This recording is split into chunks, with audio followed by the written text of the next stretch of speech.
আম চাষিদের জন্য একটা সুখবর, বাংলা বন্দরকে কোল্ড পোর্ট বানানোর জন্য।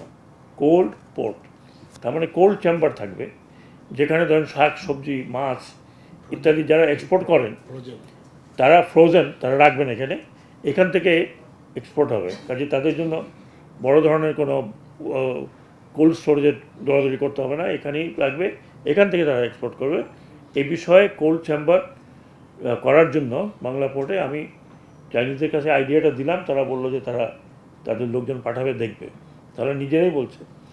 আরেকটি সুখবর দিল যে চাইনিজ অ্যাম্বাসাডার এখানে, উনি বলছেন যে ওনারা যত তাড়াতাড়ি সম্ভব আগামী সিজন থেকে তারা বাংলাদেশের আম চায়নায় নিতে চায়, আম এবং আমের অন্য কোনো প্রোডাক্ট। তো সেটা বাংলাদেশের আম চাষিদের জন্য একটা সুখবর, কারণ আমরা সাতক্ষীরাতে প্রচুর আম হয়, বিদেশে যায়। আমরা জানি, আপনারা হয়তো চিন্তা করতেছেন আমাদের কী হবে। আমাদের আমাদের জন্য এখন নিজের গাছ লাগাইতে হবে, নিজের গাছের আম খাইতে হবে।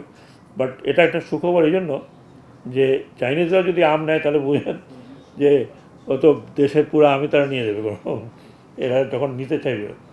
তো এগুলো বাংলাদেশের জন্য ছোট ছোট পজিটিভ নিউজ, এবং আশা করি এই বাংলা বন্দরকে আমরা চেষ্টা করছি যাতে এটাকে আরও সক্ষম করে রিজনাল হাব তৈরি করা যায়, একটু ব্যতিক্রমধর্মী পোর্ট যাতে হয়। আর আপনারা জানেন চিটং পোর্টের অলরেডি এত কনজেশন হয়ে গেছে।